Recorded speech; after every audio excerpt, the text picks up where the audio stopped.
Welcome, welcome, welcome, everybody. It is the week before Thanksgiving here in the United States. You are at Eye on Privacy, TRU Staffing Partners monthly look at what is happening in the data privacy job market.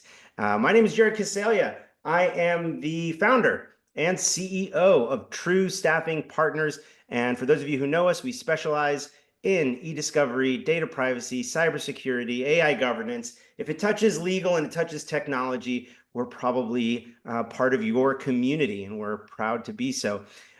This week, as with every week, I'm joined by a special guest host, and I have the amazing thought leader, thought provoker, consultant to the stars of privacy, Mr. Adam Stone from Zaviant. Adam, say hello to our audience, and thank you for joining us. Hello, thanks for having me. Delighted to be here. Adam has been doing this for far longer than I have, so I'm excited to have him on the show and have his perspective, and also have the consulting firm perspective, right? This is a new perspective. We have a lot of CPOs on this show. I know you've been in those shoes in corporate America in the past. Adam, maybe give us like a quick 2-second snapshot of like highlights of your professional background for those of us that don't know your history of how you kind of ended up and got to where you are today. Yeah, absolutely. I've been in the privacy and security business for just shy of a quarter century. I have had the opportunity to serve across a number of industries. My areas of significant expertise are in healthcare, financial services, insurance, and related. I've had equal time working in leadership roles for corporations as I have serving in an advisory capacity. And what's great about having consultants on the show is they see a lot like we do here, right? Because they're not always servicing the same customer perpetually. They see a lot of stuff. So I'm really excited to get Adam's perspective. We're going to dive right in. We've got a lot of data to share with everybody. If you're new to the show, here are some of the things that we're tracking pretty regularly. We're definitely going to get into point of higher compensation today. And we're going to do it not just for privacy, but for AI governance too. For those of you that have been following me, we're doing a lot of work tracking the emerging metrics on AI governance salaries and job trends, just as much as we are in privacy and the intersection of the two in particular. And we're going to go deep on that today. So let's go to the next slide. Here are our overview of trends that we're going to dive deep into. And I'm going to move through this slide quickly this month. For those of you that usually join us, we usually hang out here for a while. But Adam and I are going to breeze through this because we've got a lot of data to share. It's really important for all the hiring managers to hear this. The speed of hire is increasing and the first offer acceptance likelihood is decreasing. Now, what do those metrics mean? That means the time it takes from the time a resume is sent to the time somebody gets a verbal offer and accepts it is accelerating pretty much across the spectrum. And we're going to show you that data. What that also means is that first offer acceptance likelihood is decreasing, meaning people are getting multiple offers, 2, sometimes 3 offers at the time at which they're choosing to switch jobs. And as a result, being first and fast used to almost guarantee you were going to get someone to say yes to your offer.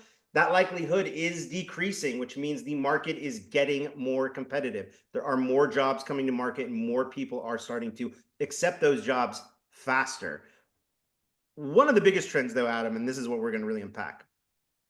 AI governance salaries as advertised currently are insufficient to attract chief privacy officers. So when you look at the leadership jobs for AI governance that are being advertised, most of those salaries are well below what chief privacy officers are already making. But the skill set that they're looking for comes often from people in a chief privacy officer position. And what we're seeing happen now over the last 2 years is a trickle effect of that being several layers into the organization. And we're going to show all of that data today as well in terms of that salary comparison between AI gov jobs as advertised versus what privacy professionals are making at the point of hire. Privacy pros appear to be the greatest available talent pool for AI governance skills. Does that surprise you, or does that validate what you see happening out there in the marketplace, Adam? It is not a surprise at all. When organizations are looking around, asking themselves, who do we tap to do this new thing called AI governance? Oftentimes, privacy folks rise to the top. I think it's because the sorts of things that an average privacy leader does, they fit in so well within the skill set that the average privacy leader has is so well suited for AI governance on a lot of different levels. It makes sense. We're also seeing that the AI Gov jobs as advertised are seeking talent with privacy skill sets. So it's kind of chicken and egg right now, right? Like, the jobs are starting to come to market, but they're all very different, and often they're very long and over encompassing. Adam and I were making the joke before you all joined us that I made the joke to Adam. I said, Adam, who writes most job descriptions in AI governance? I know. Isn't it ChatGPT? It's ChatGPT. Yeah. I mean, the amount of job descriptions I get where or that we analyze and we're like, this has got to have been written because they're not sure what they're looking for. And so there are patterns emerging based on that kind of artificial intelligence writing its own job description. In any event, we saw contract job offers spike in October, and everyone was kind of waiting to get direct hire headcount. And I was telling Adam, I just got back from the Concero Chief Privacy Officer Forum, and spent a half week with probably 100 plus CPOs and some meaningful time with probably at least half of them. And I can tell you very few of them have full-time headcount approval for 2025. I think that we all expected that they would get it. A lot of people didn't. We think a lot of people knew that was coming, which is why contract augmentation started spiking. And we'll show that in a second on a chart in October. But it is going to continue to be the primary means with which people are hired in privacy over the next 6 months, is going to be contract and contract to hire. Does that surprise you, Adam? That also does not surprise me one bit. In fact, I was mentioning to you, Jared, that if I was in the position of a senior executive, asking myself, is this a role that has matured enough yet to warrant an FTE? I would probably say not yet, unless, of course, my business is going whole hog on AI. That's a different issue. But for the average business, I'm seeing the same thing. Yeah, I mean, the conversations I'm having are sort of threefold. Not to get too off topic, but it does tie into what we're talking about. We've got a new administration, a very different administration coming into power here in the United States at the federal level. I think most of us feel like we're not going to see a federal legislation as it relates to privacy, and probably not one that relates to AI, which is going to create an appetite for risk, which means in a deregulated environment, the businesses are going to be more willing to probably spend money on opportunistic endeavors and be more open to risk than on aggressively curbing against the risks associated with taking business risk, potentially as it relates to privacy.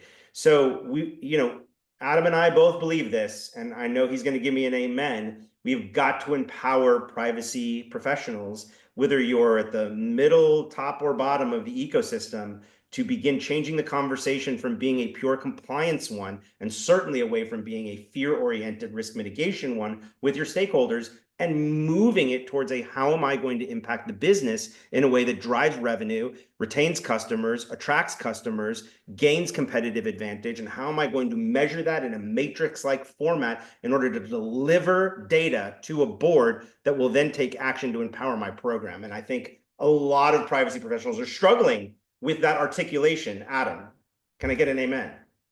Hey, amen. I agree. Insofar as privacy leaders articulate a message, a value message that says, hey, we're here to help the business expand beyond its current horizons, to rise above its competitors, to provide an authentic service to our customers. In order to do that and get the executives animated, is to speak in those terms versus, well, we got to work to mitigate this and that risk. We might save this, litigation. We might stay out of trouble. Those messages, though important, I have found, do not necessarily animate executive teams. Well, no, and particularly not the litigation one, because what I found, half of our other business is e-discovery, and I've been doing e-discovery for a quarter century, and I can tell you that most corporations, particularly in times of uncertainty, and we'll call whatever's going to happen next uncertain, although some of it seems quite certain, they're willing to spend the money if they have to go to litigation. They're willing to push to outside counsel or consulting firms if they need to, because they know that that is temporal, right? They know that that is going to go away eventually. It is not a perpetual cost, and full-time headcount for them is and affects the stock price at the end of every quarter. So when you're job searching and you're thinking about how to approach the job market, this is why we share all this information, right? To inform and empower job seekers, but also for hiring managers to figure out how to work and game the system and get the most amount of buy-in and budget possible, because we want these programs to thrive and grow. Everybody's burnt out. Everybody's working two jobs. I'll be honest. I asked a question of everybody I meet with who's a leader. Do you feel like your compensation has increased uh, in relation to the amount of responsibility increase you've gotten over the last 2 years? And no one's telling me yes.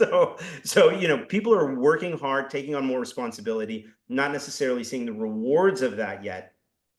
That's going to create discourse. It's going to create job mobility. It's going to create talent acquisition opportunities. And once we start seeing people at the top move again, everybody else will follow. Until then, you're going to see massive augmentation with contract resources over the next probably 3 to 6 months.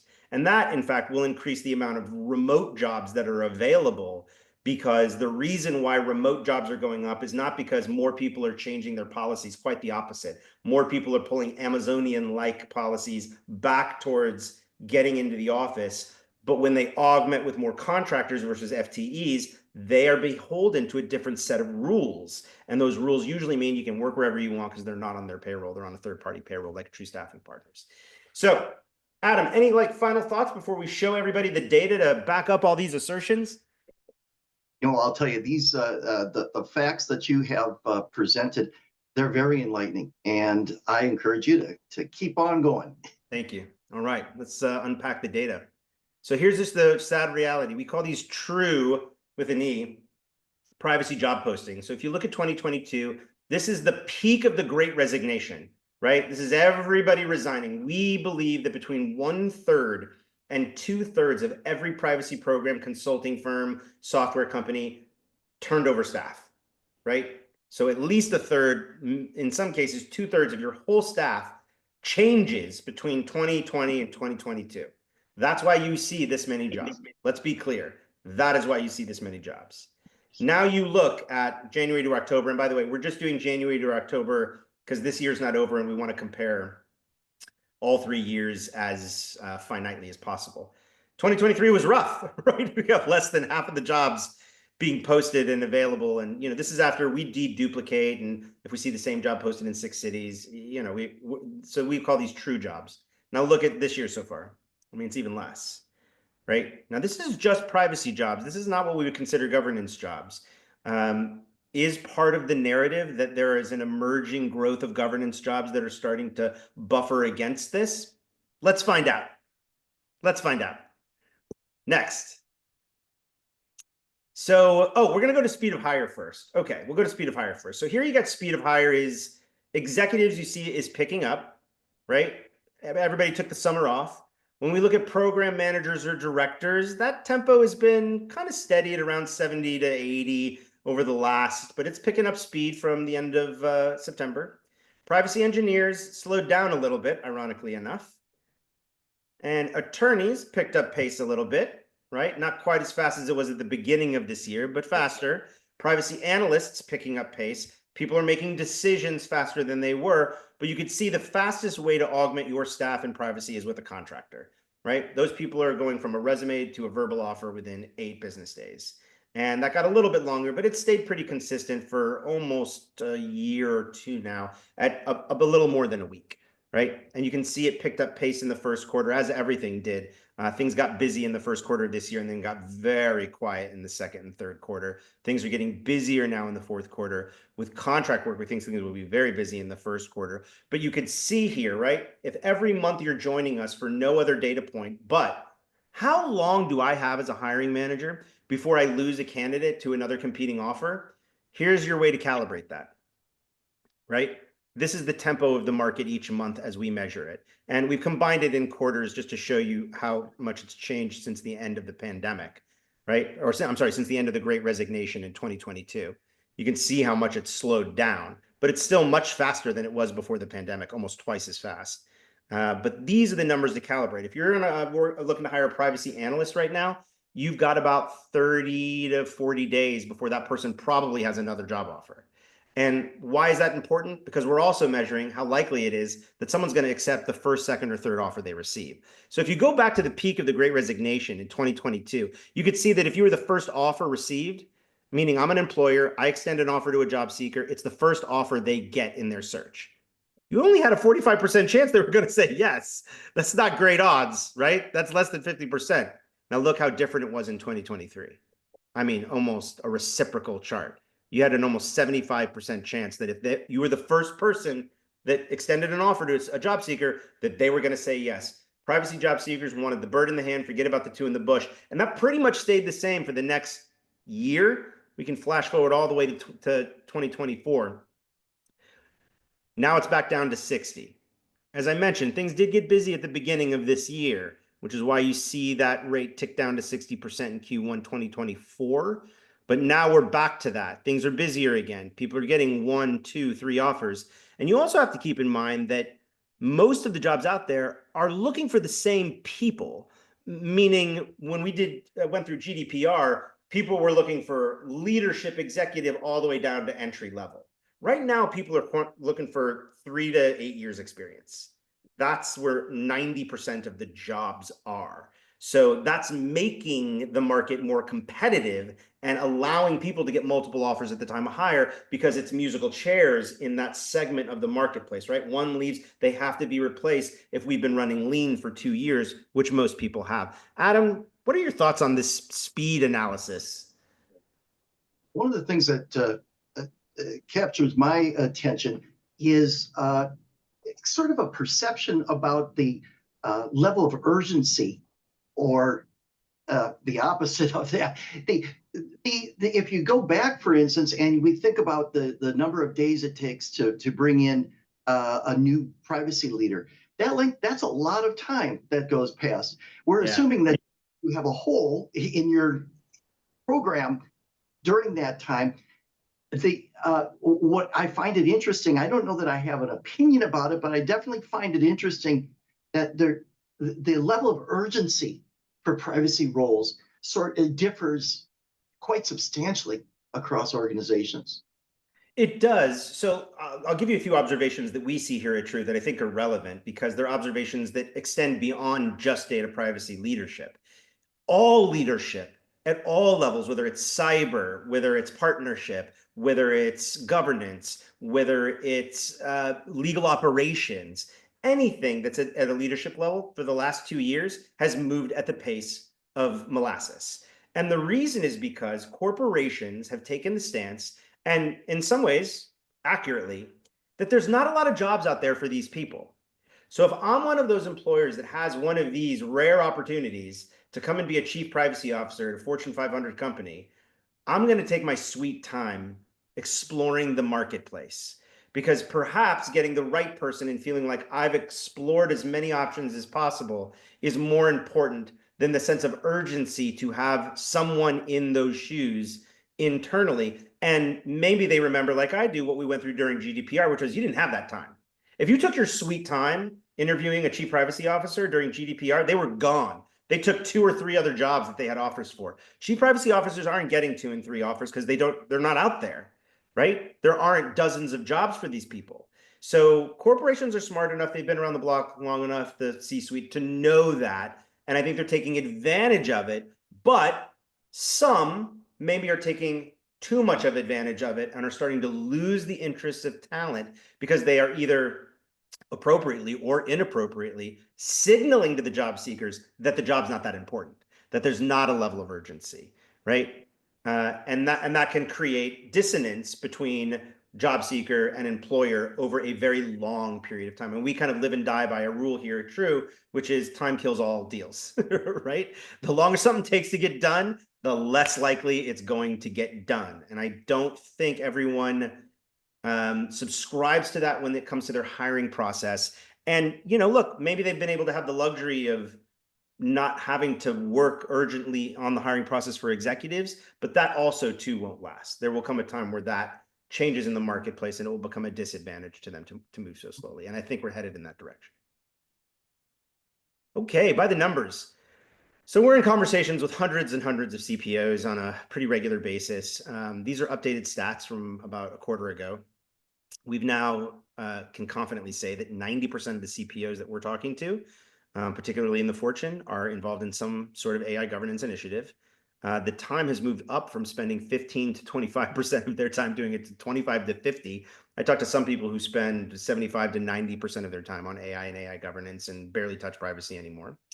And that's important for us to talk about, because what does that mean? It means that responsibility is getting pushed down to whoever's next in line as AI governance is groomed from the top of the program, not the bottom, right? And less than 5% of CPOs say that they're adequately staffed. Any of that a surprise to you, Adam? Not one. Yeah. Not one. This is So very let's look at these salaries, right? Because I know everybody wants to see this data. Or let's look at the skills. This is really interesting. So if you look on LinkedIn and you look at just the skills of how individuals code themselves skill sets, we looked at privacy plus AI governance. So you can see we got 1.7 million people say they have both. And about 2,500 jobs available that have both, right? So if you're a hiring manager on LinkedIn, you can code your jobs the same as people are coding their skills as having them and match, right? Privacy plus governance, about the same, about 1.7, right? That makes sense.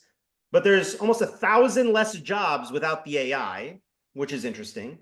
And privacy plus compliance, 1.5, that makes sense. I think it's interesting. There are more people self-selecting as AI plus privacy than there are privacy plus compliance. In some ways, this is smart. But you can see just how many more jobs there are currently for the combination of privacy plus compliance skills.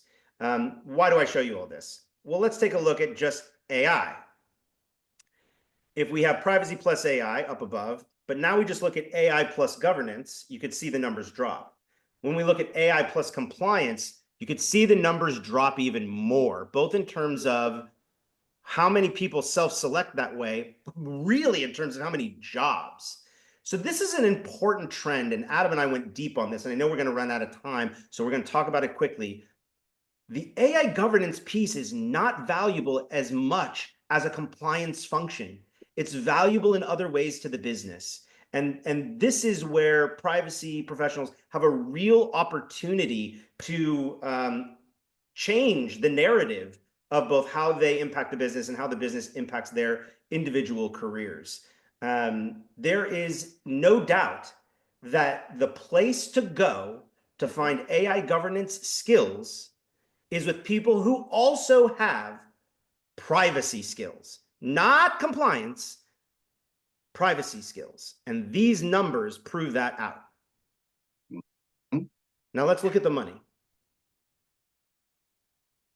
Here are the min, max, and median for AI governance. And this next animation is my most favorite animation of anything that we do. The median for these is much closer to the minimum than it is to the max. You could see what a difference of a gap there is between whatever the median is for what most people are willing to pay versus the absolute top end of the range. Now, why is this problematic? Well, if AI governance skill sets are being cultivated by privacy professionals, then we're going to go looking to pull privacy people into AI governance jobs. Do they pay enough? Well, let's take a look. Here are privacy compensation benchmarks. These have been the same benchmarks for almost 18 months. They haven't really changed. The market has been very flat. We're not seeing roles go up and down. Pretty much, these are the same ranges. Now, what happens when you take the mean of these ranges and measure them up against the advertised ranges that are the mean for AI governance? Well, Adam, you and I can both see it. It's not enough money. Privacy jobs are paying significantly more than AI governance jobs, generally speaking. Obviously, there are exceptions to this rule, particularly in big tech, particularly in biotech, high-end jobs in pharma, clinical data, highly sensitive data, highly regulated industries. But for the most part, the majority of the job market, how are we going to get privacy people to take governance jobs if they're paying less than a privacy job? And this is the problem with the job market right now as it relates to the intersection of AI governance and privacy. Thoughts, Adam? Well, this too is very consistent with the observations that I've made over the past, even the past 3 to 5 months. I have seen this. Uh, I'm not entirely certain what it's going to take, Jared, to get those salaries a little closer, a little bit more in parity.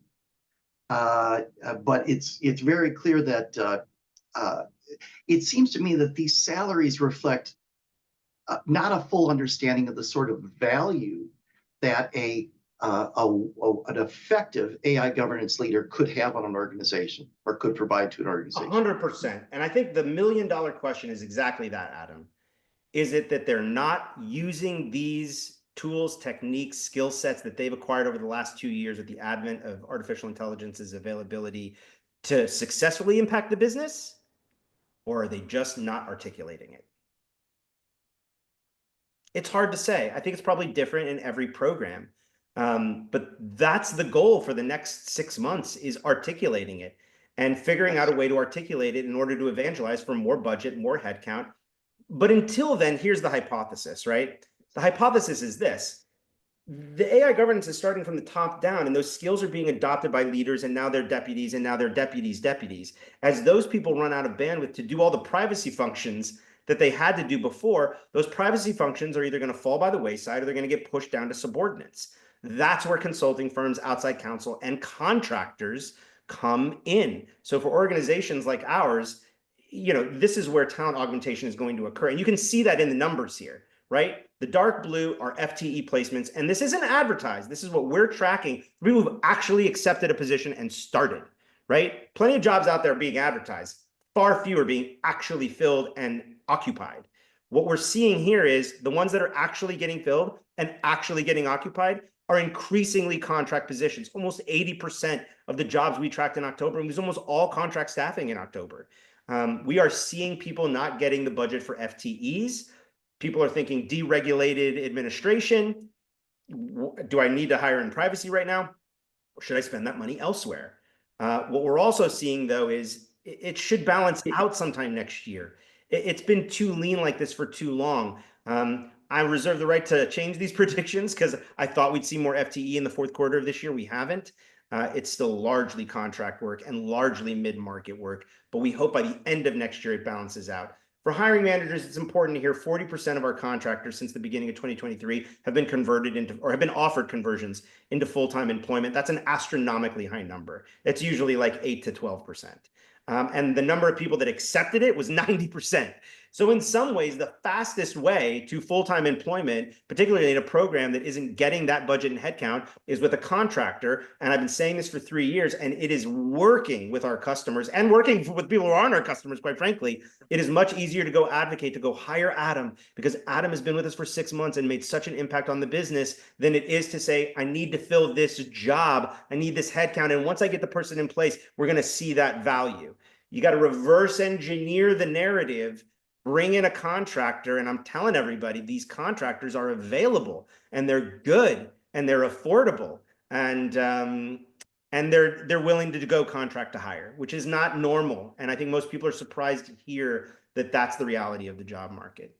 Last fact, and then I want Adam to weigh in before we do just one last bit of data, and we'll take a few questions over the hour. 234, so that's the average number of days before people are being offered a conversion. I can tell you that the average number is, I think, like 280 of when someone leaves and takes something else, which is only about 3% of our portfolio. It does happen.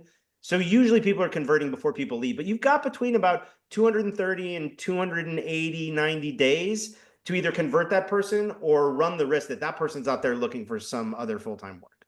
Yeah. Okay, next bit of data.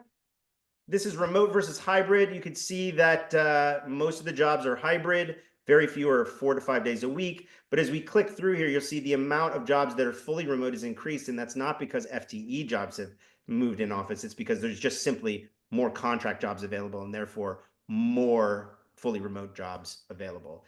Adam, final thoughts before we take any last minute questions from the audience today.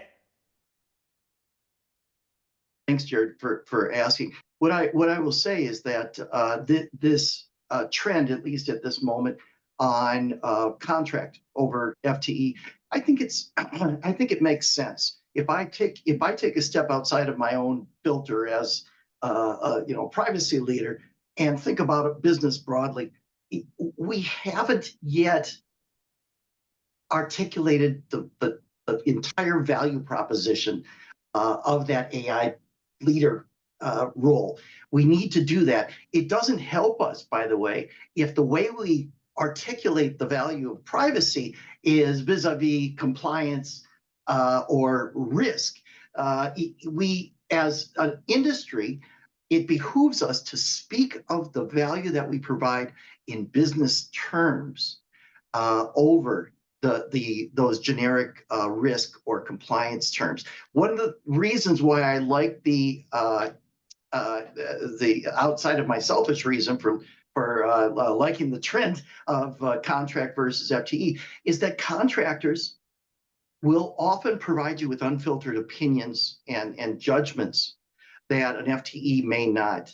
And so when you're trying to establish a program for the first time, it is in your interest to ask somebody who doesn't have a humongous stake to render an opinion and to give this sort of advice based not just on what your immediate needs are, but a basic understanding of the industry. And so with that, no more comments, Jared. I thank you for asking. It's a great perspective, and one that I don't articulate enough. And you're absolutely right. Bringing in expertise that does not have a stake in vertical mobility or individual growth within the business often elicits a different response, right? They don't have to play the politics as much. And a lot of what privacy leaders are doing on a daily basis is politics. I mean, that is part of the job. Adam, it's been great here. I'm gonna put this slide up, so if people want to connect with us on LinkedIn, you can QR code either one of us here. I'm going to take a few quick questions. We'll stay for 3 more minutes just to take a few quick questions because they're emotional ones, and so I want to address it, and we'll end kind of on a heartfelt level. Help me understand why a privacy and data governance in-house attorney with 3+ years experience and a fresh master's in computer science, actually working on AI tools, attracts zero attention for AI governance jobs that continue to go to attorneys with traditional poli-sci law firm undergrad experience. Listen, if it helps you feel better, it's not you, it's them. They don't know what they're looking for, guys. Most of these jobs, the people that wind up getting them don't necessarily fit round peg, round hole into what the job description said it was looking for.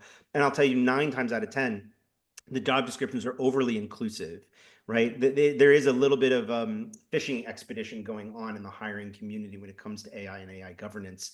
And a lot of people are also collecting resume data in order to try to create an analysis of what's happening in the marketplace.